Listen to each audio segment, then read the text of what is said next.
A paz do Senhor, irmãos. Graças a Deus estamos aqui para mais uma aula da Escola Dominical. Hoje, excepcionalmente, nós não estaremos transmitindo a aula ao vivo por um motivo muito justo. Nós sabemos que hoje é o Dia das Mães e o pastor Valdir me pediu para estar transmitindo a aula gravada, me deu de presente poder estar em casa e com os meus filhos, com a minha família. Eu agradeço muito a ele. Então, por esta razão, nós estamos gravando a aula para ser transmitida no Dia das Mães. Mas eu quero antes aproveitar esse momento para parabenizar a todas as mulheres, todas as mães que, pela misericórdia de Deus, tiveram o privilégio de gerar os seus filhos. Hoje é um dia muito especial para nós.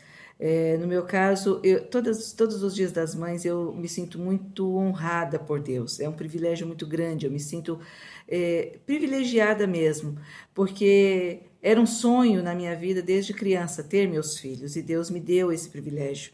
E eu sou grata a Ele.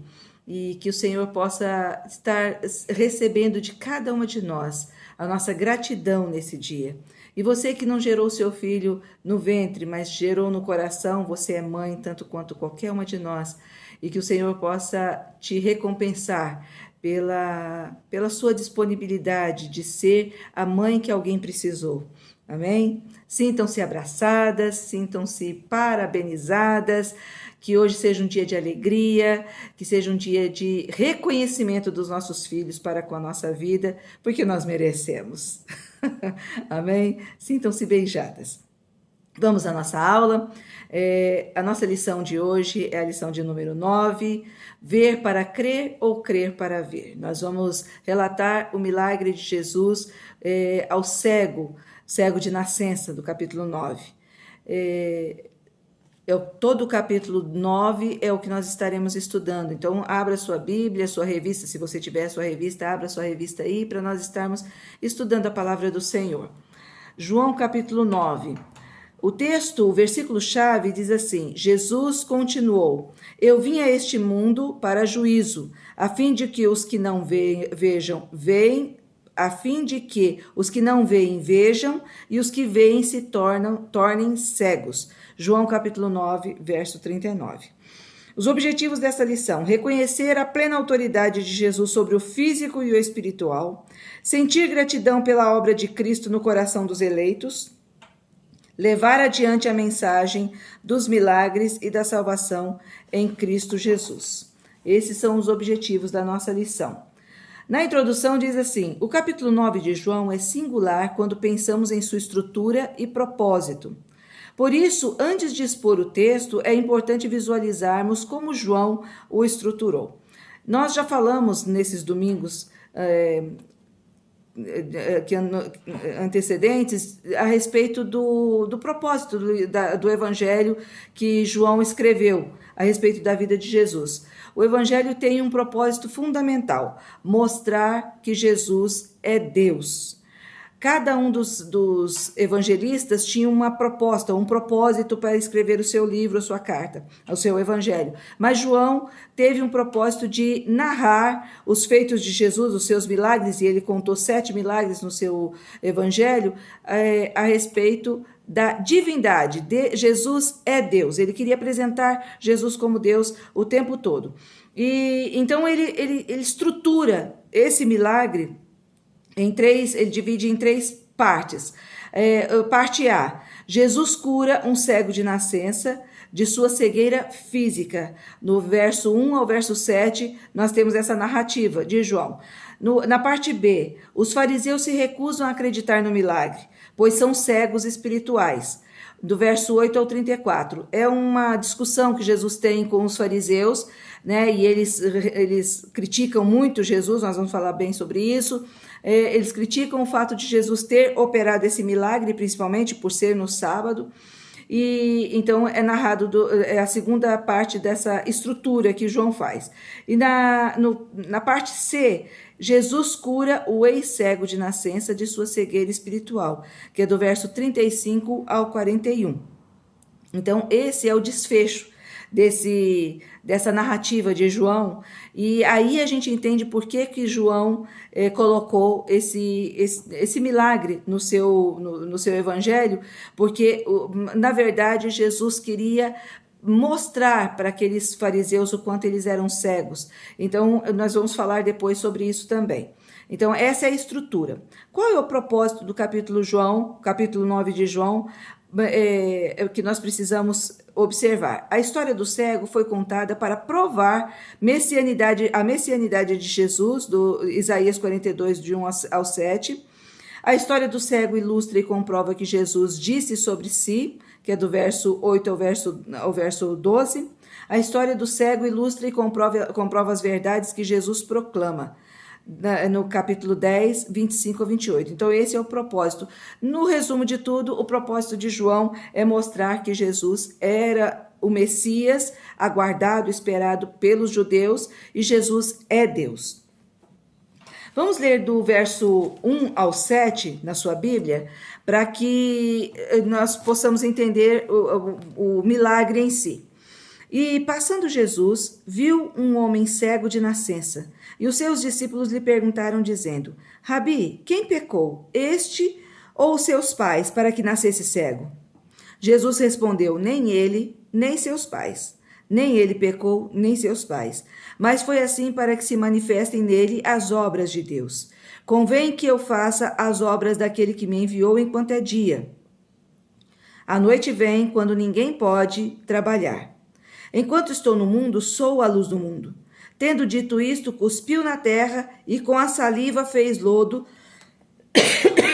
e untou com o lodo os olhos do cego e disse-lhe: vai, lava-te no tanque de Siloé, que significa o enviado. Foi, pois, e lavou-se e voltou vendo. Esse é o milagre em si. A gente pode notar que ninguém chamou Jesus para fazer esse milagre, ninguém pediu a Jesus para fazer esse milagre, como em outras passagens a gente vê que Jesus é solicitado para fazer algum milagre, ou alguém vem gritando atrás de Jesus, né, vem pedindo ajuda. A gente não vê isso acontecer nessa passagem. Jesus não foi solicitado para fazer o milagre, mas Jesus está passando, e o contexto dessa passagem ainda se refere à festa das cabanas que estava acontecendo em Jerusalém, que foi estudada 2 domingos atrás. A irmã Adelina trouxe muito bem explicado sobre essa festa que acontecia naquela região, em Jerusalém. E então tinha muita gente. Jesus estava em Jerusalém por causa da festa. E aí ele está passando e olha para esse cego. Na sequência, nós vamos ver que os seus vizinhos dizem que ele é mendigo, então era um cego que mendigava. E Jesus, eu acredito que Jesus ficou olhando para ele. E quando os discípulos viram que Jesus estava dando atenção ou prestando atenção naquele cego, os seus discípulos começam um interrogatório, né, um questionamento. Começam a perguntar para Jesus: Jesus, por que ele está nessa situação? O que foi que aconteceu na história? Qual a história da vida desse homem? Quem pecou? Ele ou seus pais? Gente, se ele era cego de nascença, como é que ele tinha pecado? Dentro do ventre da sua mãe? Por que eles falam isso? Porque existia na cultura judaica um pensamento, um entendimento de que a criança, quando nascia com alguma deficiência física, ela nascia assim porque os seus pais haviam pecado. Tinha alguma punição nessa situação. Então eles queriam descobrir o porquê. Eu fico imaginando uma pessoa entrando no meio dos nossos cultos e pedindo alguma coisa ou precisando de alguma coisa. A gente tem que ter um olhar diferente desses judeus, desses discípulos. Porque muitas vezes eu já ouvi gente, quantas vezes eu já vi gente criticar: tá nessa condição, mas fez isso, fez aquilo, então tá pagando. Então já existe uma sentença, tá entendendo? Nós somos hábeis em sentenciar. E já existe uma sentença. Ele está nessa condição por causa disso. Logo, se ele está nessa condição por causa disso, eu não tenho nenhuma necessidade de ajudar, não tenho necessidade de participar. Eu não preciso me envolver com essa situação. Porque ele está assim, porque ele está colhendo uma consequência. E nós vemos que Jesus não anula totalmente essa possibilidade. Porque lá no capítulo 5, ele fala para o paralítico de Betesda, quando ele encontra o paralítico, ele fala, olha, você não peca mais, não peques mais, para que não te suceda coisa pior. Então, Jesus não anula a possibilidade de que certos sofrimentos na nossa vida são consequências, sim, de pecado. E nós, até por experiência, nós sabemos que isso acontece. Muitas vezes, se a pessoa está na prática do pecado, logo Satanás tem liberdade para agir naquela vida, porque ele tem o direito, afinal de contas, a pessoa está na prática do pecado. Então, qual é o meio de sair desse sofrimento? Se arrepender do pecado, pedir perdão a Deus e recomeçar. Pedir ao Senhor até mesmo para ajudar a consertar ou mesmo colher as consequências desse pecado, né, administrar as consequências desse pecado, e a pessoa vai se ver livre desse sofrimento. Outras vezes, o sofrimento também é permitido por Deus, ou digamos assim, é enviado por Deus, para que você e eu tenhamos a nossa atenção despertada, chama a nossa atenção, né? Para que a gente possa entender melhor o que Deus quer falar conosco. Deus também permite certas situações assim. Então, e outras situações como essa, do cego, que não era consequência, não era porque os pais pecaram, não tinha nada a ver com a história dele, mas tinha a ver com a vontade de Deus para manifestar o poder dele. E nós vamos entender que é uma coisa que pode estar passando na cabecinha de alguém aí, né? Mas então Deus permite a pessoa viver anos e anos e anos sofrendo, a pessoa vir para o mundo deficiente, só porque Deus quer mostrar o poder dele? Nós vamos ver que o poder de Deus, ele não está diretamente, a conclusão do poder de Deus não é propriamente só a cura da cegueira física, ou aliviar o sofrimento por ele não enxergar. Tem a ver com a salvação da alma daquele homem. É muito além do que a cura da cegueira. Então, esse homem está nessa condição. E os discípulos, que é uma coisa que me chama muito a atenção e que nós precisamos frisar e termos muito cuidado para não termos essa prática, de quando nós vemos uma situação, a gente não querer taxar aquela situação como algo definitivo para a vida dele. Porque pode ser que Deus esteja querendo manifestar a sua glória através daquela situação. Pode ser não. Com certeza, sempre Deus quer manifestar a glória dele através de certas situações que nós estamos vivendo ou estamos sendo envolvidos. E Jesus dá essa resposta para os discípulos, fala para eles, olha, a minha obra, enquanto é dia eu tenho que fazer. Por quê? Porque ele estava se referindo à morte dele que estava chegando. Enquanto é dia eu tenho que fazer. Vai chegar a noite que eu não vou estar junto com vocês mais e essa obra não será feita, mas enquanto é dia eu estou no mundo, eu sou a luz do mundo. Eu vim para manifestar a luz do mundo. Então ele estava se referindo a luz que ele estava trazendo para aquele cego, tanto na vida física quanto na vida espiritual. O desfecho da história nos mostra isso.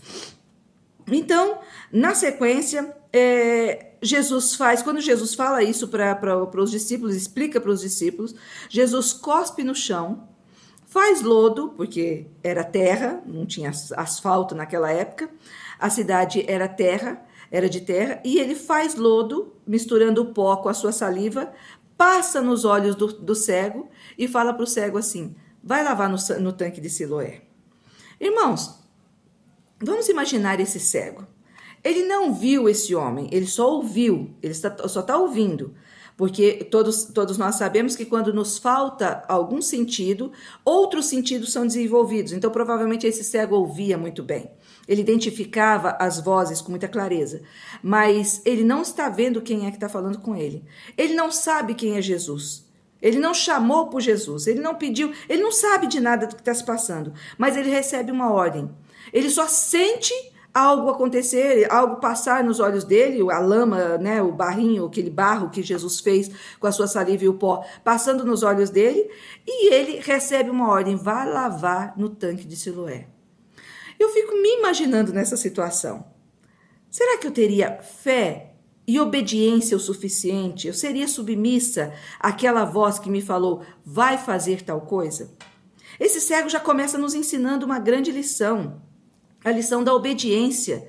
Ele não questiona, ele não diz, por que eu tenho que ir? Por que eu não posso simplesmente limpar aqui com a minha capa? Por que eu não posso pedir água para alguém e alguém me lavar? Ele não questiona, ele simplesmente obedece e vai. E nós não sabemos a distância que ele estava desse tanque. Podia ser que ele estava próximo ao tanque, como também poderia ser que ele estivesse longe, distante do tanque. Os historiadores, os teólogos dizem que o tanque estava próximo do templo porque era um lugar onde as pessoas pegavam água, era um tanque que vinha desde os tempos do rei Ezequias, era uma piscina subterrânea, né, que ele tinha feito, as pessoas pegavam água e dali fazia a purificação para a entrada no templo. Nós não sabemos qual é a distância, mas uma coisa é certa, ele não questionou a ordem que ele recebeu de Jesus. Isso te ensina alguma coisa? A mim me ensina de ser submissa à palavra do Senhor, mesmo que eu não entenda direito o que ele está querendo, mesmo que eu não visualize o que ele pretende com aquela ordem, porque o cego não visualizou, ele simplesmente obedeceu. Ele teve literalmente uma obediência cega ao Senhor Jesus. E é isso que o Senhor espera de nós. Talvez se ele tivesse questionado, talvez se ele tivesse desobedecido, com certeza ele não chegaria o milagre na sua plenitude. Não que a água fez o milagre, mas a obediência sim. Jesus poderia simplesmente ter tocado nos olhos dele e a visão acontecer, mas tinha um processo de cura. E quando nós estamos precisando de algo do Senhor, geralmente tem esse processo também na nossa vida. A cura, eu acredito que a cura já deu início desde o momento que Jesus tocou nos olhos dele ali. Mas o processo do complemento total da obra de Deus está atrelado, está aliada à obediência. E é por isso que nós precisamos obedecer. E o cego obedeceu e foi até o tanque. Quando ele se lavou, ele voltou vendo. Né? Não se explica o milagre, simplesmente ele viveu, ele vivenciou esse milagre. E aí vem a segunda parte, né, dessa lição, que é o impacto da cura do cego, do verso 8 ao 34. Vamos ler. Do verso 8. Então, os vizinhos e aqueles que dantes tinham visto que era cego diziam, não é este aquele que estava assentado e mendigava, por isso nós sabemos que ele era mendigo? Uns diziam, é este, e outros, parece-se com ele. Ele dizia, sou eu. Ele mesmo afirmava, sou eu. Uns diziam-lhe, pois, como se te abriram os olhos? E ele respondendo disse, o homem chamado Jesus fez lodo e untou-me os olhos e disse-me, vai ao tanque de Siloé e lava-te. Então eu fui, lavei-me e vi. Simples assim. Disseram-lhe, pois, onde está ele? Respondeu, não sei. Porque realmente o cego não sabia, ele provavelmente alguém o conduziu, né? Se ele não foi sozinho até o tanque, que seria uma coisa muito difícil, ele pode ter sido conduzido até o tanque, mas ele não sabe, ele não estava vendo a situação, ele não viu para onde Jesus foi, ele simplesmente recebeu o milagre, e para ele estava ali, até ali estava bom demais. O que eu entendo com isso é que muitas vezes nós estamos acostumados à nossa realidade.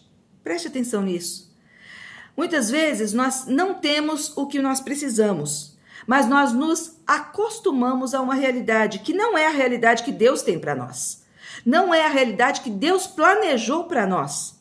Porque Jesus diz que aquele milagre era para se manifestar a glória de Deus. Então já existia um plano de Deus para aquela vida, desde a concepção, desde o nascimento, desde a formação dele, já existia um plano. Mas ele, de alguma forma, estava adaptado na sua realidade. Se Jesus não vai até ele, ele poderia morrer sem nunca ter experimentado o plano perfeito de Deus, que era ver. E mais ainda, ser salvo também. Então, irmãos, nós temos que ter cuidado porque muitas vezes nós nos adaptamos numa realidade que não é a que Deus estabeleceu para nós. E nós temos que estar abertos para vivermos os planos que Deus tem para nós, que são mais altos do que os nossos. Deus tinha um plano maior para aquele homem, mas ele estava simplesmente limitado a mendigar, a viver daquilo que lhe davam como uma porçãozinha daquilo que ele poderia realmente viver. No verso 13 diz assim: levaram, pois, o cego, né, aos fariseus, o que dantes era cego. E era sábado quando Jesus fez o lodo e lhe abriu os olhos. Jesus gostava de fazer milagres no sábado, porque isso causava uma confusão no meio desses fariseus, no meio dos religiosos. Tornaram, pois, também os fariseus e perguntaram-lhe como vira. E ele lhes disse: pôs-me, agora já é o segundo testemunho do cego, do ex-cego, né? Pôs-me lodo sobre os olhos, lavei-me e vejo. Então alguns dos fariseus diziam: este homem não é de Deus, pois não guarda o sábado. Diziam outros: como pode um homem pecador fazer tais sinais? E havia dissensão entre eles. Gente, até então, ninguém daqueles fariseus tinha se importado com aquele cego. Ninguém tinha visto que aquele homem tinha alguma necessidade. Muito, vamos dizer assim, que pode ser, né, que aqueles mais religiosos, né, que se preocupavam mais com a lei, porque na lei tinha o dever de dar a esmola, pode ser que eles até tivessem dado uma esmolinha para aquele cego. Mas nada mais do que isso, nunca se envolveram com ele. Mas a hora que Jesus opera um milagre, porque estava contra as convenções deles, estava contra aquilo que eles tinham estabelecido como leis, porque tinha um compêndio de leis que eles associaram à lei de Moisés, não era nem que Moisés ou que Deus determinou, tinha a lei de Moisés e tinha o compêndio deles, que era Mishra. Eles acrescentaram essas leis às leis de Moisés e eles cumpriam tudo como sendo palavra de Deus. E aí, quando eles viram que era o sábado, esse pormenor, para eles, teria inutilizado, teria cancelado tudo aquilo que Jesus fez. Isso me chama a atenção, porque muitas vezes nós corremos o risco de sermos como esses fariseus. É muito fácil entrar por esse caminho da religião. Às vezes a pessoa está precisando de algo, mas por causa de um detalhe, e eu já vi pessoas serem escandalizadas dentro da casa do Senhor por causa de pequenos detalhes que religiosos ou pessoas que estavam vivendo dentro de uma cultura, coloca-se pessoas para fora da casa do Senhor, literalmente, porque tem que cumprir com a cultura cristã evangélica. Nós temos que ter principalmente amor às vidas que estão chegando. Em momento algum, aqueles fariseus olharam para aquele cego e se alegraram com a realidade dele sendo mudada. Agora ele não precisava mais mendigar, ele poderia trabalhar. Aquele homem nunca tinha visto a luz do dia, agora ele enxergava. Tem obra maior do que essa, do que uma pessoa que nunca enxergou, uma pessoa que teve uma deficiência física desde o ventre. E nós sabemos que não era simplesmente uma cegueira comum, como uma pessoa que perde a visão. Não, ele deveria ter problema no seu globo ocular, no seu nervo óptico. Quer dizer, foi um milagre tremendo. E eles, porque era sábado, eles começam a criticar quem operou esse milagre. Nós temos que ter muito cuidado com isso também, com a nossa religiosidade. Praticar a nossa religião com a nossa religiosidade. É muito perigoso isso, porque de repente nós podemos ter o coração desses fariseus. Não pode por quê? Porque não pode vir na igreja desse jeito. Não pode fazer assim. Não pode, essa pessoa não pode participar disso. Porque existem normas a se cumprir. Nós podemos nos preocupar muito com as normas e esquecermos da misericórdia. Então nós temos que ter muito cuidado com isso. Esses fariseus gostavam de ter essa prática. Então no verso 17 disseram: tornaram, pois, a dizer ao cego: tu, que dizes daquele que te abriu os olhos? E ele respondeu que é profeta. Agora, mais uma vez, o ex-cego é interrogado a respeito de Jesus. Primeiro, esse cego diz que ele é um homem que passou lodo nos olhos dele. É um homem. Agora, diante desse milagre, a visão do cego começa a se ampliar. E ele fala, não é mais um homem, não é simplesmente um homem. Um homem não faria isso por mim. Eu conheço muitos homens que nunca fizeram nada por mim. E agora, para fazer o que foi feito por mim, só pode ser profeta. Por quê? Porque o profeta era representante de Deus. O profeta era alguém que tinha uma íntima ligação com Deus. E por onde Deus operava, né, no Antigo Testamento. Então, ele fala, não, esse homem só pode ser um profeta. O nível de conhecimento de Jesus vai aprofundando na vida desse cego, ou desse ex-cego. Então, nós precisamos ter esse comportamento desse cego. Primeiro, conheceu um homem. Agora já não é mais somente um homem. É um profeta. Vai aprofundando, vai crescendo no conhecimento de Jesus. Os judeus, porém, não creram que ele tivesse sido cego e que agora visse, enquanto não chamaram os pais do que agora via. Então, é mais fácil duvidar. E perguntaram-lhes, dizendo, é este o vosso filho que vós dizeis ter nascido cego? Como, pois, vê agora? Seus pais responderam e disseram-lhes, sabemos que este é o nosso filho, que nasceu cego, mas como agora vê, não sabemos. Ou quem lhe tem aberto os olhos, não sabemos. Tem idade, perguntai-lhe a ele mesmo, e ele falará por si. Seus pais disseram isso porque temiam os judeus, porquanto já os judeus tinham resolvido que se alguém confessasse ser ele o Cristo, fosse expulso da sinagoga.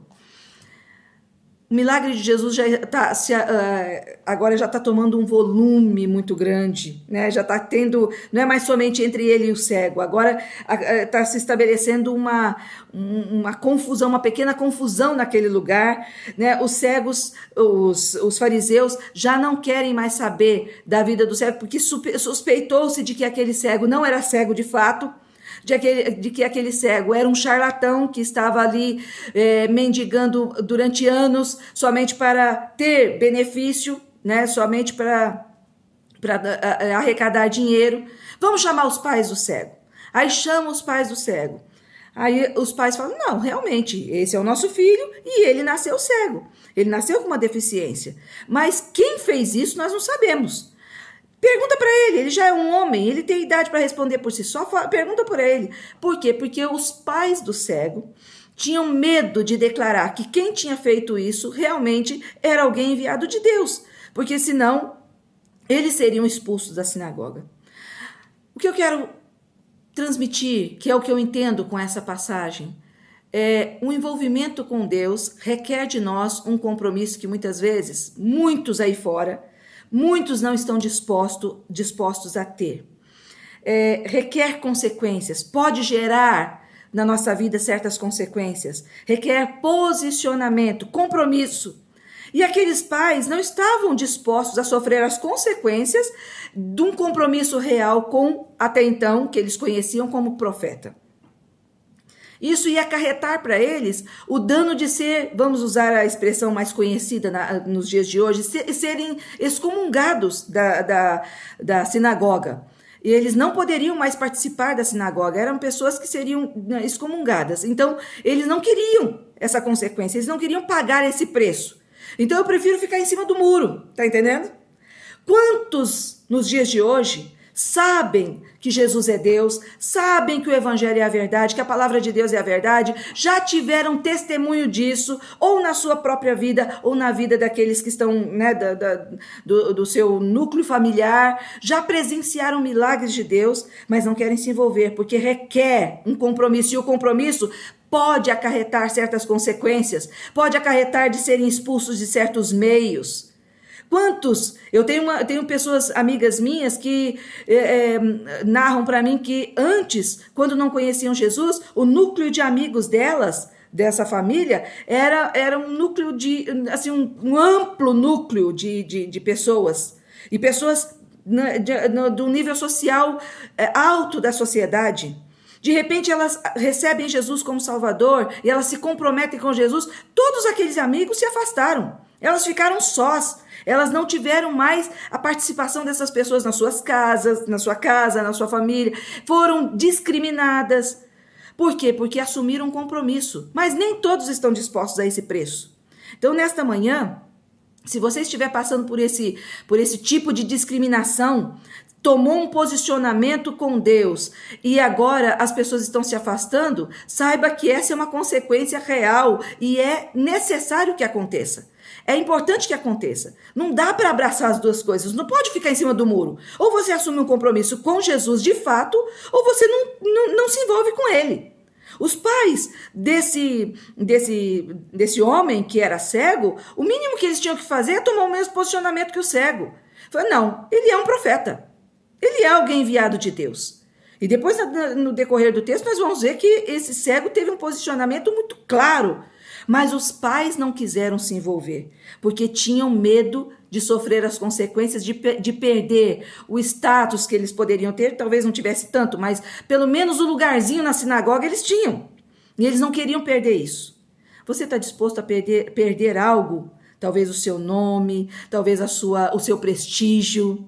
Talvez na sua empresa, onde você trabalha, o seu posicionamento pode trazer discriminação. No seu meio familiar pode também trazer discriminação. Eu vejo pessoas que não conseguem tomar um posicionamento. Não, eu sou de Jesus diante dos seus familiares. Eu sou de Jesus. Antes, as minhas festas, os meus momentos aqui era de um jeito. Podia chegar e festejar e beber até cair. Agora não. Agora dentro dessa casa temos um envolvimento com Deus. Hoje são as normas da palavra de Deus que me regem. Não tem esse posicionamento. Então, quando você estiver diante dessa situação, lembre-se dos pais desse homem que era cego, como que eles tiveram medo de se envolver. E veja se a sua prática não está da mesma forma. Só que o cego, vamos ver aonde eu parei. No 22, seus pais disseram isso porque temiam os judeus, porque tinham medo de serem expulsos da sinagoga. Porque já existia uma ordem no meio dos principais da sinagoga, que aqueles que declarassem que Jesus é o Messias, eles tinham que ser expulsos. E nós vamos ver isso até lá no tempo de Paulo. Por isso que Paulo pegava cartas dos principais da sinagoga para prenderem aqueles que declaravam que Jesus era Messias. Então, é o Messias. Então, isso foi uma coisa assim que foi recorrente no meio dos judeus. Por isso, no verso 23, por isso é que seus pais disseram, tem idade, perguntai-lhe a ele mesmo. Chamaram, pois, pela segunda vez o homem que tinha sido cego e disseram-lhe, dá glória a Deus, nós sabemos que esse homem é pecador. Respondeu ele, pois, e disse, se é pecador, não sei. Uma coisa eu sei, é que, havendo eu sido cego, agora vejo. E tornaram a dizer-lhe, que te fez ele? Como lhe abriu os olhos? Respondeu-lhes, já vô-lo disse e não ouvistes. Para que o quereis tornar a ouvir? Quereis vós, porventura, fazer-vos também seus discípulos? Até somente aqui, até o 27. Eu acho muito interessante que esse cego começa a perder a paciência. Ele começa a se irritar com essa situação, porque ele vem, fala, aí a impressão que dá é que ele se retira um pouquinho e eles vão tratar do assunto com os pais. Daqui a pouco chama de novo, vem cá, escuta, o que você fala desse homem que te curou? Aí eles falam para ele assim, dá glória a Deus, se você tá vendo hoje, dá glória a Deus, não dá glória para esse homem aí não. Eles nunca poderiam associar Jesus como Deus. Então, dá glória a Deus, não dá glória para esse homem que fez isso ele é pecador. Aí o cego falou assim, olha, se ele é pecador, eu não sei qual é a condição dele, eu só sei de uma coisa, eu só posso testemunhar para vocês o que aconteceu comigo. Eu era cego e agora vejo. Pronto. Mas eu acho lindo a firmeza que esse homem tem para declarar o milagre que Jesus fez na vida dele. Olha a ousadia, olha como a fé no coração desse homem vai crescendo. Olha como a determinação de defender a Jesus, né, defender a fé em Jesus, começa a se avolumar dentro do coração desse homem. Esse é o processo que tem que acontecer com todo cristão. Na discussão ali, ele chega a falar para ele, fala assim, olha, eu não estou entendendo por que vocês estão querendo tanto saber quem é esse homem. Será que vocês também estão querendo se tornar discípulos dele? Aí a coisa fica feia. Aí começa a acontecer uma discussão mais acirrada. Eles ficam nervosos com a provocação, que é como se fosse uma provocação que o cego faz a eles. Aí no 27, responderam-lhes, já vou-lo disse, e não ouvistes, para o que o quereis ouvir de novo? Quereis vós, porventura, fazer-vos também seus discípulos? Então o injuriaram e disseram, discípulo dele sejas tu.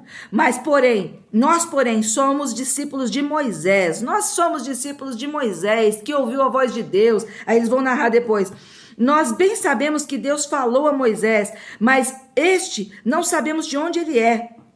O homem respondeu e disse, nisto, pois, está a maravilha, que vós não saibais de onde ele é, e ele me abriu os olhos. Ora, nós sabemos que Deus não ouve a pecadores, mas se alguém é temente a Deus e faz a sua vontade, a esse ouve. Desde o princípio do mundo, nunca se ouviu que alguém abrisse os olhos a um cego de nascença. Se este não fosse de Deus, nada poderia fazer. Responderam eles e disseram-lhe, tu és nascido todo em pecado e nos ensina a nós, e expulsaram-no. Entenderam a discussão que aconteceu ali? Mas esse cego, ele não é uma pessoa, o ex-cego, ele não é uma pessoa medrosa, que fica com medo de ser pressionado por aquela multidão e por aqueles principais sacerdotes. Vamos dizer, os líderes da época, os pastores da época, né? Alguém responsável pelo ensino da palavra da época. Ele está sendo confrontado ali, mas ele não se intimida, porque ele tinha visto na própria pele o poder de Deus. Então, se eu tenho testemunho dessa grandeza, eu não posso ter medo. Então eles vêm falando que Jesus é pecador. Eu falo assim, olha, eu não sei se ele é pecador, eu só sei de uma coisa, ele me abriu os olhos. Aí eles dizem assim, ele falou, vocês também estão querendo ser discípulos dele? Não, nós somos discípulos de Moisés. Moisés é que é o homem que ouviu a voz de Deus. Moisés é que falava com Deus, esse daí nós nem sabemos quem é ele. Ele falou, pois é, tá aí. E para mim, eu fico mais maravilhado ainda, porque vocês, sendo seguidores de Moisés, não conseguiram fazer nada por mim. E esse daí, vocês nem sabem de onde ele veio, nem sabem quem ele é, e ele foi capaz de fazer uma obra tão maravilhosa como essa que eu estou vivendo agora, que é ser um ex-cego, ser uma pessoa que um dia não enxergou, ou durante um bom período da minha vida, até o dia de hoje eu não enxergava, e agora eu estou vendo. Então, para mim, o milagre é maior ainda. Aí, com essa conclusão, com essa discussão, ele falou, eu sei, vocês mesmos falam, vocês mesmos nos ensinam que Deus não ouve a pecadores. Se Deus não ouve a pecadores e Deus ouviu ele, que essa obra, né, nunca se teve testemunho de que um cego, realmente, no Antigo Testamento, se você olhar, não tem testemunho de que cego enxergou novamente, que cego voltou a enxergar. Então, ele mesmo diz, nunca se ouve, nunca se viu uma obra dessa. Então, se essa pessoa foi capaz de fazer isso, é porque Deus o ouviu. E se Deus o ouviu e Deus não ouve a pecadores, então esse homem não é pecador. Aí, nesse conflito que o próprio cego usa as palavras dele e joga para eles, eles não tendo argumento, isso é muito próprio do autoritarismo, isso é muito próprio daqueles que não tem mais como argumentar, aí eles partem para agressão.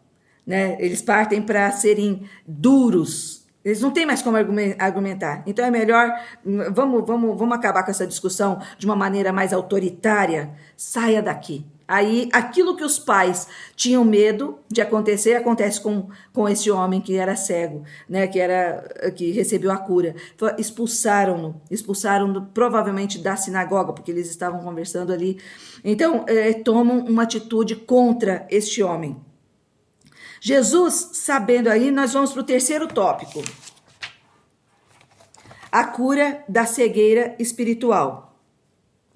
Antes de entrar nesse tópico, o que a gente vê muito claramente no coração, eu quero que todos nós prestemos bastante atenção na vida desse homem, é a gratidão. Quando você tem gratidão por aquilo que Deus fez ou está fazendo na sua vida, isso gera um envolvimento, né? Faz com que você tenha um posicionamento. O posicionamento desse homem foi motivado pela gratidão do que ele estava sentindo por Jesus ter feito a obra que fez na vida dele. Isso não pode se perder na nossa vida. É muito triste quando nós vemos pessoas que viveram milagres da parte de Deus e não se envolvem com Deus do milagre, tá entendendo? Não querem se envolver. Então, nesta manhã, eu quero que você pare para analisar tudo que Deus já fez na sua vida. Faça uma retrospectiva da obra que Deus já fez na sua vida.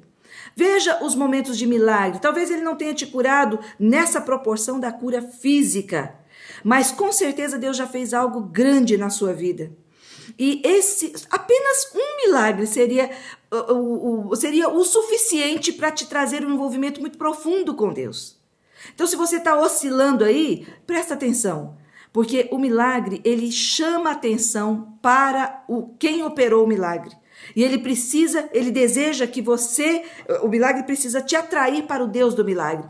E quando Deus opera um milagre na sua vida, ele quer que você se envolva com ele. Esse homem se envolveu com Jesus. Ele tomou um posicionamento que gerou a consequência dele ser expulso. Mas a gratidão, ele foi movido por tanta gratidão que para ele não se importava as consequências. Não se importava ser expulso da sinagoga. Se importava que ele não ia, de certa forma, trair ou ficar em cima do muro diante de uma obra tão grande que ele tinha recebido da parte de Deus. Vamos para o terceiro tópico. A cura da cegueira espiritual. Aí é João capítulo 9, do 35 ao 39. Jesus ouviu que o tinham expulsado, e encontrando-o, disse-lhe: crês tu no Filho do Homem? Filho do Homem era uma expressão que se usava no Antigo Testamento para se apontar ao Messias.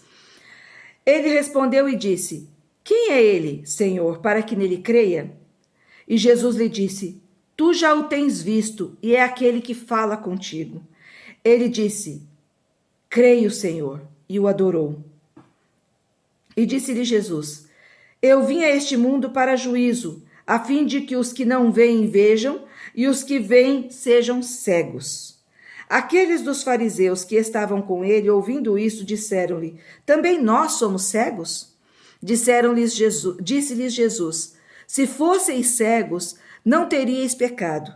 Mas como agora dizeis: vemos, por isso o vosso pecado permanece. Expulso da sinagoga, o homem que tinha sido cego foi encontrado por Jesus e desafiado à fé. Crê você no Filho do Homem? O caminho da salvação é a fé no Filho do Homem, a fé no Messias, a saber, Jesus Cristo. Este título foi utilizado para identificar o papel de juiz em 5:27, né, em João 5:27, e de advogado em Lucas 12, verso 8. Também no livro de Daniel a gente vê esse título, né, de Filho do Homem, e é recorrente em várias passagens do Antigo Testamento. O homem então perguntou: quem é? Jesus chega para ele e fala assim: você crê no Filho do Homem? Você crê no Messias? Ele falou: quem é o Messias? Ele não tinha visto Jesus, ele não conhecia o físico de Jesus, né? Ele só tinha ouvido a voz de Jesus. Aí quando Jesus fala para ele assim: sou eu sou, você já me viu, tá aqui, ó, eu sou aquele que fala com você. Aí foi: eu creio, e ele imediatamente o adorou. E para um judeu, adorar alguém, ele tinha sido ensinado que só ao Senhor teu Deus adorarás. Para um judeu, a adoração só poderia ser atribuída a Deus. Para ele adorar é porque agora ele reconhece que Jesus é Deus. Viram o crescimento na fé desse homem? O desenvolvimento que ele teve do momento que ele estava lá mendigando até o momento que ele encontra com Jesus e declara que ele crê no Messias, crê naquele que estava diante dele como o Messias enviado de Deus, porque ele o adora. Mas Como sempre, os fariseus estavam ali por perto, querendo ver o que estava se passando. E aí eles chegam para Jesus e falam assim: escuta, você está dizendo que nós somos cegos? Ele falou: não. Aí olha o versículo. Disse-lhe Jesus: se fosseis cegos, não teríeis pecado. Se para vocês não fosse revelado que quem está falando com vocês estariam inocentes porque vocês não tiveram a revelação. Mas porque vocês tiveram a revelação de quem eu sou e vocês estão rejeitando, então sim, o pecado de vocês permanece sobre vocês. E aí Jesus encerra o assunto, porque aí tem a sequência, na verdade tem a sequência no capítulo 10, que nós vamos tratar em outra lição, mas esse capítulo termina com essa frase de Jesus: porque vocês rejeitam a revelação que lhes é dada. Olha como é sério isso. Porque vocês rejeitam a revelação que está sendo dado a vocês, de que eu sou o Messias, então o pecado de vocês permanece sobre vocês. Irmãos, quando Deus revela algo para nós, nós não podemos endurecer o nosso coração contra a revelação de Deus. E hoje, infelizmente, ainda tem muitas pessoas que têm a prática da religião, que estão dentro da casa do Senhor, que ouvem a palavra de Deus todos os cultos, todos os momentos de culto público, mas que estão endurecidos quanto à revelação de Jesus para eles, de Deus para eles, do que realmente Deus quer para a vida deles, a mudança que precisa acontecer. Quando esse cego entendeu que Jesus era o Messias, agora é o Espírito dele que recebe a revelação, que recebe a clareza da luz do Evangelho. Jesus se manifesta como luz para ele. Agora, não é mais somente o físico dele que é curado, é o seu espírito que recebe a luz do Evangelho. A cegueira espiritual daquele cego, que os demais estavam tendo, e que os fariseus que conheciam a lei de Moisés e que tentavam viver debaixo dessa lei, não tinham essa luz. Para aquele cego foi dada essa luz. Para aquele cego foi dada essa clareza, essa cura espiritual. Que nesta manhã você receba esta cura espiritual. Se você estiver aí de alguma forma duvidando de alguma coisa, de Jesus, que Jesus é Deus, que você possa se aprofundar nesse conhecimento. A revelação está sendo transmitida a você, que você possa receber essa clareza de que Jesus é Deus, para que a cegueira espiritual do teu espírito seja totalmente curada. Aqueles que já receberam a clareza do Evangelho, que possam crescer no conhecimento, assim como esse cego, esse homem que um dia foi cego, cresceu no conhecimento da palavra de Deus, cresceu no conhecimento de quem era Jesus. No início, ele via Jesus apenas como um homem, talvez um homem diferente, talvez um homem popular, porque ele estava rodeado de pessoas, mas depois ele o vê como um profeta. Um profeta ainda era um homem, mas um homem que tinha um nível de conhecimento de Deus, que tinha um relacionamento íntimo com Deus, mas não era Deus. Agora não, agora ele entende que Jesus é Deus. Então ele tem a clareza da divindade de Jesus. Era isso que João queria transmitir no seu evangelho. É assim que nós temos que ver a Jesus. Não como o mundo aí vê, o menino Jesus que um dia nasceu no dia do Natal que eles comemoram. E pronto.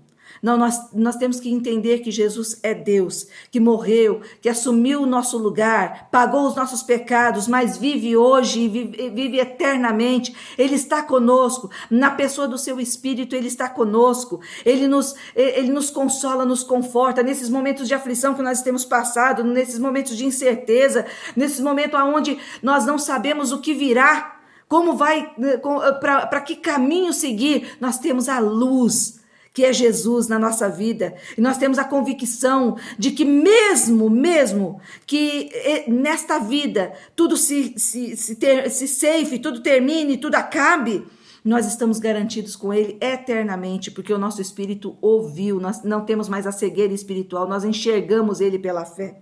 Amém, meus irmãos? Que nós possamos cultivar essa visão espiritual, porque essa visão ela é ilimitada. Aleluia! Quanto mais nós vemos a Deus, quanto mais nós buscamos o conhecimento de Deus, quanto mais nós nos aprofundamos a ter uma visão clara de Deus, mais e mais Ele vai se revelando a nós, mais profundamente nós o vemos, mais intimamente nós o enxergamos.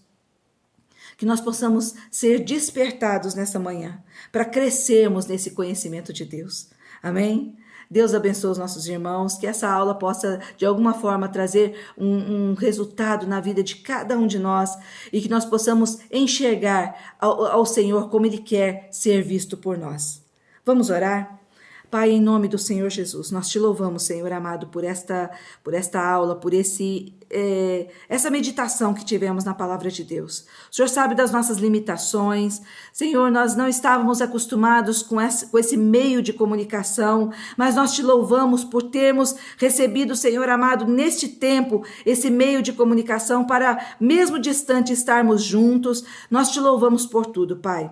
E te pedimos que neste dia o Senhor esteja, Senhor, acrescentando em cada coração, cada um na medida que precisa. Aquele, Senhor amado, aquela que estiver ouvindo a tua palavra neste momento, que possa, Senhor amado, enxergar, se estiver precisando, Senhor amado, ter a sua cura espiritual sendo decretada pelo Senhor, o Senhor decreta nesse dia, me enxergue de uma forma mais plena, mais ampla, mais profunda, mais nítida, mais clara. O Senhor deseja ser visto por nós claramente, ó Deus, em nome do Senhor Jesus, que toda cegueira espiritual seja tirada, aqueles que estiverem precisando de um milagre, na proporção que este homem recebeu, um milagre físico, um milagre que todos nós vemos, que o Senhor possa proporcionar esse milagre, ó Deus, que haja cura no físico, que haja cura, Senhor, em todas as áreas que nós precisamos, ó Deus, em nome do Senhor Jesus. O Senhor é poderoso para visitar cada um dos teus filhos nesse dia, em nome do Senhor Jesus. Visita as mães, Pai, cada mãe, Senhor amado, aquelas que têm os seus filhos presentes, aquelas que têm os seus filhos próximos, aquelas que têm os seus filhos distantes, aquelas que um dia geraram, mas que os seus filhos já partiram. Senhor, nós oramos por essas mães, nós clamamos, Senhor amado, pelas mães que perderam seus filhos recentemente, como é o caso da nossa irmã Regina. Deus, visita a tua filha agora, Deus, neste dia, em nome do Senhor Jesus, que haja consolo sobre o coração da tua serva, em nome de Jesus. Aquelas mães, Senhor, que não geraram no seu ventre, mas que geraram no seu coração, que o Senhor venha, Senhor amado, dar as tuas bênçãos a essas mulheres, ó Pai, que o Senhor venha, Senhor amado, presentear essas mulheres com toda sorte de bênçãos, ó Deus, em nome do Senhor Jesus. Nós te louvamos por esse dia, para a glória do teu nome, que cada servo teu que estiver ouvindo esta palavra, possa se sentir, Senhor, tocado pela tua presença, em o nome do Senhor Jesus. Amém?